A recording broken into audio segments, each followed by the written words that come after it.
तो फिर चैप्टर शुरू होता है हड़प्पन कल्चर। हड़प्पन कल्चर की जो टॉपिक है वो है BRICS, beats and bones.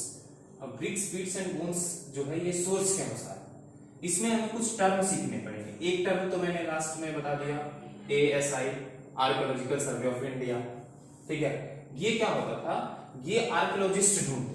Archaeologist जो है, आर्कियोलॉजिस्ट क्या करते हैं, आर्कियोलॉजिस्ट जो है जब एग्जीबिशंस होता है, खुदाई के दौरान जो मिलती है वस्तुएं, जो चीजें मिलती हैं मुझे, उसको निकालकर जब हिस्ट्री को डिसाइफर करते हैं तो उसे हम आर्कियोलॉजिस्ट बोलते हैं। तो आर्कियोलॉजिस्ट यहां से सीखना है कि नया टर्म है, archaeologist is a type of historians. ठीक है, तो अब जब ये है नीचे चैप्टर के नीचे भी लिखा होगा द हड़प्पन सिविलाइजेशन।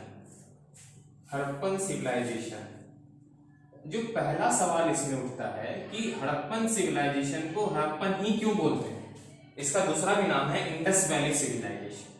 इसका दूसरा नाम है इंडस वैली सिविलाइजेशन, इसलिए क्योंकि ये इंडस रिवर के पास था, ये क्लियर है। लेकिन इसे हड़प्पन सिविलाइजेशन क्यों पड़ा, जब एग्जीबिशंस हुए 1920s में, एग्जीबिशंस हुए 1920 में, एग्जीबिशंस के दौरान जब जहां पे खुदाई हो रही थी वो जगह का नाम था हड़प्पा, और वहां पर सबसे पहली बार हमें मिले एविडेंस, हमें सबूत मिले, प्रमाण मिले। किस चीज के प्रमाण मिले, हमें प्रमाण मिले इसके एक सील की, इसकी सील मिले थे, इसकी मोहरें मिली थी। उस मोहरे में मिला था कि सीलखड़ी नाम के एक जो है पत्थर, एक कह लो, उससे एक मोहरे मिली थी, और उस मोहरे में इसीलिए उस जगह का नाम रखा गया हड़प्पन सिविलाइजेशन। अब बात आती है सिविलाइजेशन या कल्चर है क्या, what do you mean by culture.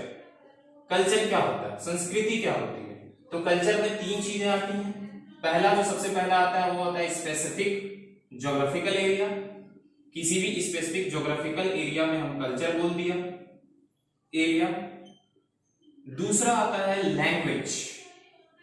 Language जो है वहां की स्पेसिफिक लैंग्वेज जो है उसकी कल्चर को डिनोट करती है। ठीक है, तीसरा वहां पे जो है ड्रेसिंग और जो है फूडिंग, ड्रेसिंग एंड फूडिंग जो है तीसरा आता है, वो कल्चर को डिनोट करता है। तो जब कोई भी ग्रुप ऑफ पीपल एक ही जगह, एक ही स्पेसिफिक ज्योग्राफिकल एरिया में सेम तरह के लैंग्वेज बोलते हुए, सेम तरह के ड्रेसिंग और फूडिंग स्टाइल बोलते हुए जब एग्जिस्ट करते हैं, रहना शुरू करते हैं, तो उस जगह को हम कल्चर बोलते हैं। जब एक ही ज्योग्राफिकल एरिया में रहते हैं, रहना शुरू करते हैं, तो हम उस जगह को क्या बोलते हैं, कल्चर बोलते हैं। तो कल्चर, इसीलिए हम इसे हड़प्पन कल्चर का नाम दिए। तो ये हमने सीख लिया कि हड़प्पन कल्चर क्यों नाम पड़ा, और इसका हड़प्पा ही क्यों नाम पड़ा इंडस वैली सिविलाइजेशन का। इसीलिए इसका हड़प्पा नाम पड़ा क्योंकि हड़प्पा नामक स्थल से इसके पहली बार जब खुदाई हो रही थी, एक्चुअली खुदाई हो रही थी लाहौर पे, पटरी उधर लग रहा था, तो खुदाई हो रही तो बहुत सारी चीज मिल रही थी। तो बहुत सारी चीजों में जब खुदाई हुई तो एक सील्स मिला, कनिंघम को मिला सील्स, और अलेक्जेंडर कनिंघम को मिला। तो कनिंघम को जब ये मिला सील, तो इसमें इसने देखा कि ये सील तो बहुत पुरानी, बहुत पता समझ में नहीं आया उसे। तो इस तरह से जो है कल्चर जो है किसको डिफाइन करता है, स्पेसिफिक ज्योग्राफिकल एरिया को, लैंग्वेज को, और ड्रेसिंग एंड फूडिंग सेंस को डिफाइन करता है ये कल्चर।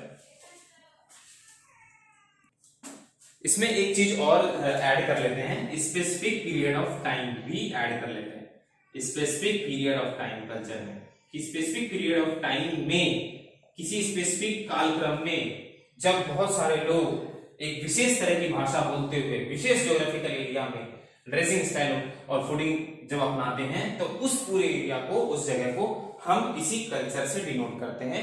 इसीलिए इस चैप्टर को हम हड़प्पन कल्चर भी बोल रहे हैं।